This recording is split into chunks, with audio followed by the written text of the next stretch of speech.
Private ಸೆಕ್ಟರಲ್ಲಿ ಕೆಲಸ ಮಾಡಿ retired ಆಗಿರುವಂತಹ ನಿವೃತ್ತ ನೌಕರರೇ ಪಿಂಚಣಿದಾರರೇ EPFO ಪಿಂಚಣಿದಾರರೇ KSRTC BMTC ಸೇರಿದಂತೆ ಎಲ್ಲ ಪಿಂಚಣಿದಾರರಿಗೆ ಕೇಂದ್ರ ಸರ್ಕಾರದಿಂದ ಒಂದು ಮಹತ್ವದ ಮಾಹಿತಿ ಬಂದಿದೆ. ಕಳೆದ 10 ವರ್ಷಗಳಿಂದ ನಮ್ಮ ಕನಿಷ್ಠ ಪಿಂಚಣಿ 7,500 ರೂಪಾಯಿಗಳಿಗೆ ಹೆಚ್ಚಳ ಮಾಡಬೇಕು ಅಂತ ಹೇಳಿ ಹೋರಾಟಗಳನ್ನು ಮಾಡ್ತಾಯಿದ್ರು.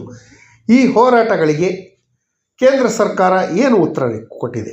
ಸಂಸತ್ನಲ್ಲಿ ಕೇಂದ್ರ ಸರ್ಕಾರದಿಂದ ಒಂದು ಮಹತ್ವದ ಮಾಹಿತಿ ಸಿಕ್ಕಿದೆ. ಕೇಂದ್ರ ಕಾರ್ಮಿಕ ಸಚಿವರು EPFO ನೌಕರರು ಪಿಂಚಣಿದಾರರಿಗೆ ಒಂದು ಮಹತ್ವದ ಸ್ಪಷ್ಟನೆಯನ್ನು ಕೊಟ್ಟಿದ್ದಾರೆ. ಕೊನೆಗೂ ಕೇಂದ್ರ ಸರ್ಕಾರ EPS ಪಿಂಚಣಿ ಬಗ್ಗೆ ಮಹತ್ವದ ಮಾಹಿತಿಯನ್ನು ನೀಡಿದರೆ ಇದರಿಂದ ನೌಕರರಿಗಾಗುವಂಥ ಲಾಭಗಳು, ಪಿಂಚಣಿದಾರರಿಗೆ ಆಗುವಂಥ ಲಾಭಗಳ ಬಗ್ಗೆ ತಿಳ್ಕೊಳ್ಳೋಣ. ಈ ಮಾಹಿತಿಯನ್ನು ತಮ್ಮ ಮುಂದೆ ಶೇರ್ ಮಾಡೋದಕ್ಕಿಂತ ಮುಂಚಿತವಾಗಿ ಯಾರೆಲ್ಲ ಈ ಚಾನಲ್ಗೆ ಸಬ್ಸ್ಕ್ರೈಬ್ ಮಾಡ್ಕೊಂಡೇ ವಿಡಿಯೋಗಳನ್ನು ನೋಡ್ತಾ ಇದ್ದೀರಿ, ದಯವಿಟ್ಟು ಕೆಳಗಡೆ ಕಾಣ್ತಾರಂಥ ಸಬ್ಸ್ಕ್ರೈಬ್ ಬಟನನ್ನು ಒತ್ತಿ ಬೆಲ್ ಐಕನನ್ನು ಕ್ಲಿಕ್ ಮಾಡಿ ಆಲ್ ಅಂತ ಮಾಡಿ ನೀವು ಫೇಸ್ ಮಾಡ್ತಾರಂಥ ಎಲ್ಲ ಪ್ರಾಬ್ಲಮ್ಗಳನ್ನು ಲೀಗಲ್ ಆಗಿ ಸಾಲ್ವ್ ಮಾಡ್ಕೊಳ್ಳೋಕ್ಕಿರೋಂಥ ಉತ್ತಮ ವೇದಿಕೆಯಾದ ಸರ್ಕಾರಿ ನೌಕರ ಮಿತ್ರ ಯೂಟ್ಯೂಬ್ ಚಾನಲ್ಗೆ ಜಾಯ್ನ್ ಆಗಿ ಸಬ್ಸ್ಕ್ರೈಬ್ ಮಾಡ್ಕೊಳ್ಳಿ. ಸ್ನೇಹಿತರೆ, 10 ವರ್ಷಗಳ ಕನಸು ಈಡೇರುತ್ತಾ ಕ್ಯಾಶ್ಲೆಸ್ ಟ್ರೀಟ್ಮೆಂಟು, DA ಸೇರಿದಂತೆ ಕನಿಷ್ಠ ಪಿಂಚಣಿ ಯಾವಾಗ ಹೆಚ್ಚಳ ಆಗತ್ತೆ ಅನ್ನೋದ್ರ ಬಗ್ಗೆ ಕೇಂದ್ರ ಸರ್ಕಾರ ಒಂದು ಸ್ಪಷ್ಟನೆಯನ್ನು ನೀಡಿದೆ. ಏನು ಆ ಸ್ಪಷ್ಟನೆ ಅಂತ ನೋಡೋಣ ಬನ್ನಿ. ರಿಟೈರ್ಡ್ ಆದಂತಹ ನಿವೃತ್ತ ನೌಕರರೇ ಪಿಂಚಣಿದಾರರೇ EPS ಕನಿಷ್ಠ ಪಿಂಚಣಿ 7,500 ರೂಪಾಯಿಗಳಿಗೆ ಏರಿಕೆ. ಈ ಬಗ್ಗೆ ಪಾರ್ಲಿಮೆಂಟ್ನಲ್ಲಿ ಕೇಂದ್ರ ಸರ್ಕಾರ ಏನು ಸ್ಪಷ್ಟನೆಯನ್ನು ನೀಡಿದೆ ಅನ್ನೋದ್ರ ಬಗ್ಗೆ ದಿ ಎಕನಾಮಿಕ್ ಟೈಮ್ಸಲ್ಲಿ ವರದಿಯಾಗಿದೆ. ಈ ವರದಿಯಲ್ಲಿ ಏನೇನು ಇದೆ ಅಂತ ನೋಡೋದಾದರೆ, EPS 95 ಪೆನ್ಷನ್ ಹೈಕ್, ಸಂಘಟಿತ ವಲಯದ ಲಕ್ಷಾಂತರ ಪಿಂಚಣಿದಾರರಿಗೆ EPS ಕನಿಷ್ಠ ಪಿಂಚಣಿ ತಿಂಗಳಿಗೆ 1,000 ರೂಪಾಯಿಯಿಂದ 7,500 ರೂಪಾಯಿಗೆ ಏರಿಸುವ ಬಹು ದೀರ್ಘಕಾಲದ ಕನಸು. 10 ಇಯರ್ಸ್ ಬೇಡಿಕೆಗೆ ಕೇಂದ್ರ ಸರ್ಕಾರ ಸಂಸತ್ನಲ್ಲಿ ಸ್ಪಷ್ಟನೆಯನ್ನು ನೀಡಿದೆ. ಪ್ರಸ್ತುತ ಸರ್ಕಾರವು ಆಯವ್ಯಯ ಬಜೆಟ್ ಬೆಂಬಲಿಸುವ ಮೂಲಕ, ಬಜೆಟ್ರಿ ಬೆನಿಫಿಟ್ ಮೂಲಕ ಕನಿಷ್ಠ ಪಿಂಚಣಿಯನ್ನು 1,000 ರೂಪಾಯಿ ಕೊಡ್ತಾ ಇದೆ. ಇದು 2014 ಹಾಗೂ 2015ರಲ್ಲಿ ಏರಿಕೆ ಮಾಡಿತ್ತು. ಸುಮಾರು 11 ವರ್ಷ ಆಗಿದೆ, ಇದುವರೆಗೂ ಹೆಚ್ಚಳ ಮಾಡೋಕ್ಕೆ ಹೋಗಿಲ್ಲ. ಪಿಂಚಣಿ ಖಾತರಿಪಡಿಸ್ತಾ ಇದೆ.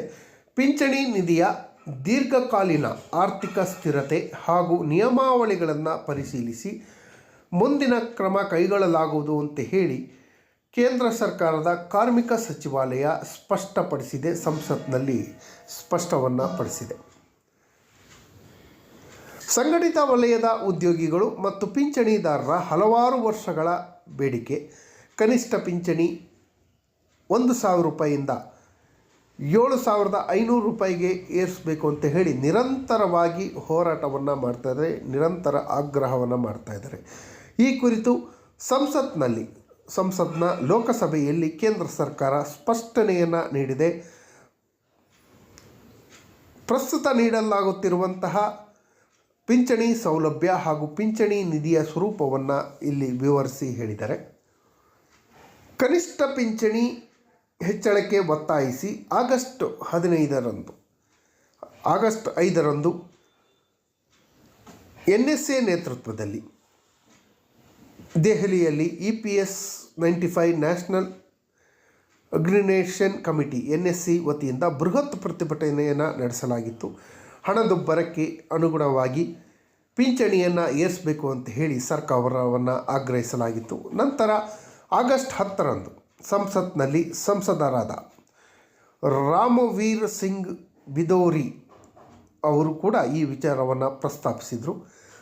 ಕೇಂದ್ರ ಸರ್ಕಾರ ತಕ್ಷಣ ತನ್ನ ನಿಲುವನ್ನು ಪ್ರಕಟಿಸಬೇಕು ಅಂತ ಹೇಳಿ ಕೂಡ ಒತ್ತಾಯವನ್ನು ಮಾಡಿದರು. ಸಂಸತ್ನಲ್ಲಿ ಕೇಂದ್ರ ಸರ್ಕಾರದ ಉತ್ತರ ಏನಾಗಿತ್ತು? ಈ ಪ್ರತಿಭಟನೆ, ಸಂಸದರ ಪ್ರಸ್ತಾಪ, ಇವೆಲ್ಲದಕ್ಕೆ ಕೇಂದ್ರ ಸರ್ಕಾರ ಏನು ಉತ್ತರ ಕೊಟ್ಟಿದೆ ಅಂತ ನೋಡೋದಾದರೆ, ಸಂಸದರ ಪ್ರಶ್ನೆಗೆ ಕಾರ್ಮಿಕ ಹಾಗೂ ಉದ್ಯೋಗ ಸಚಿವಾಲಯದ ರಾಜ್ಯ ಸಚಿವೆಯಾದಂಥ ನಮ್ಮ ಕರ್ನಾಟಕದ ಸಚಿವೆ ಶೋಭಾ ಕರಂದ್ಲಾಜೆ ಅವರು ಲಿಖಿತ ಉತ್ತರವನ್ನು ನೀಡಿದರೆ, ಕನಿಷ್ಠ ಪಿಂಚಣಿಯನ್ನು 7,500 ರೂಪಾಯಿಗೆ ಏರಿಸುವ ತಕ್ಷಣದ ನಿರ್ಧಾರದ ಬಗ್ಗೆ ನೇರ ಭರವಸೆಯನ್ನು ನೀಡದಿದ್ದರೂ ಕೂಡ ಸರ್ಕಾರ ನೀಡುತ್ತಿರುವ ಹಾಲಿ ಆಯವ್ಯಯ ಬೆಂಬಲವನ್ನು ಬೆಂಬಲಿಸಿ ಸ್ಪಷ್ಟನೆಯನ್ನು ನೀಡಿದ್ದಾರೆ.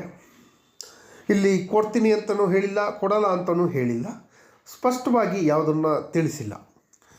EPS 95 ಅಡಿಯಲ್ಲಿ ಅರ್ಹ ಪಿಂಚಣಿದಾರರಿಗೆ ಸರ್ಕಾರ ಬಜೆಟ್ ಬೆಂಬಲಿಸುವ ಮೂಲಕ ಕನಿಷ್ಠ ಪಿಂಚಣಿಯನ್ನು 1,000 ರೂಪಾಯಿಗೆ ಖಾತರಿಪಡಿಸಿದೆ. ಇದು ಉದ್ಯೋಗಿಗಳ ಭವಿಷ್ಯ ನಿಧಿ ಸಂಸ್ಥೆ EPFO ನೀಡುವ ಶೇಕಡ 1.16 ನಿಯಮಿತ ಬಜೆಟ್ ಬೆಂಬಲಿಸುವ ಬಜೆಟ್ ಸಪೋರ್ಟ್ನ ಹೆಚ್ಚುವರಿ ಆಗಿದೆ. ಇದು ಕೇಂದ್ರ ಸರ್ಕಾರ ತನ್ನ ಬಜೆಟ್ನಲ್ಲಿ ಕೊಡ್ತಾ ಇದೆ.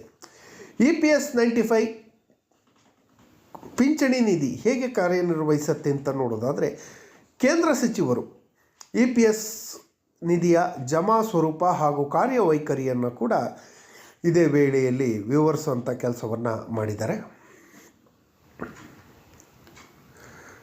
ಮಾಲೀಕರ ಕೊಡುಗೆ ಅಂದರೆ ಕಂಪ್ನಿ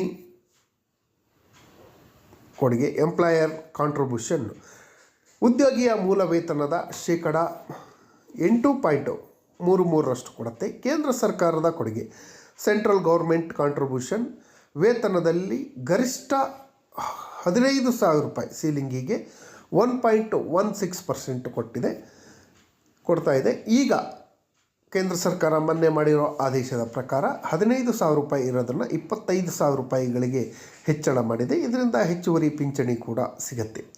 ಪಿಂಚಣಿ ಗ್ಯಾರಂಟಿ ಸರ್ಕಾರದಿಂದ ಹೆಚ್ಚುವರಿಯಾಗಿ ಬಜೆಟ್ ಬೆಂಬಲಿಸುವ 1,000 ರೂಪಾಯಿ ಕೊಡ್ತಾ ಇದೆ. ಅದನ್ನು 7,500 ರೂಪಾಯಿಗಳಿಗೆ ಹೆಚ್ಚಳ ಮಾಡಬೇಕು ಅಂತ ಹೇಳಿ ಸರ್ಕಾರದಲ್ಲಿ NSC ಅವರು, ನಿವೃತ್ತ ನೌಕರರು, ಪಿಂಚಣಿದಾರರು ಹೋರಾಟವನ್ನು ಮಾಡ್ತಾಯಿದ್ರು ಕೂಡ ಇದುವರೆಗೂ ಸರ್ಕಾರ ಈ ಬಗ್ಗೆ ಯಾವುದೇ ಕ್ರಮವನ್ನು ಕೈಗೊಂಡಿಲ್ಲ.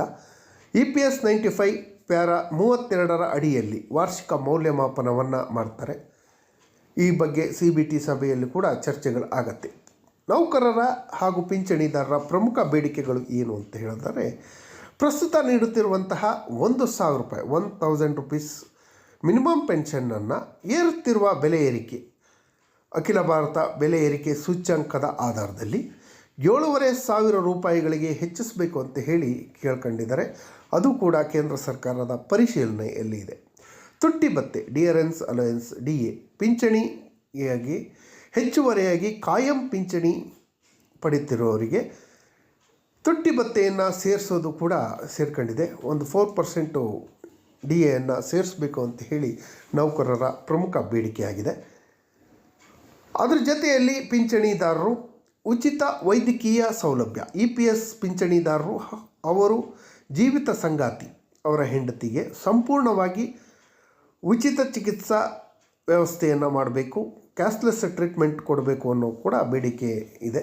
ಮುಂದಿನ ಹಾದಿ ಕೇಂದ್ರ ಸರ್ಕಾರ ಈಗೇನೋ ಸ್ಪಷ್ಟನೆಯನ್ನು ನೀಡಿದೆ. ಈಗ ಜಾಸ್ತಿ ಮಾಡುವಂಥ ಯಾವುದೇ ಇದಿಲ್ಲ ಅಂತ ಹೇಳಿ, ಜಾಸ್ತಿ ಮಾಡ್ತೀವಿ ಅಂತಲೂ ಹೇಳಿಲ್ಲ, ಜಾಸ್ತಿ ಮಾಡಲ್ಲ ಅಂತಲೂ ಹೇಳಿಲ್ಲ.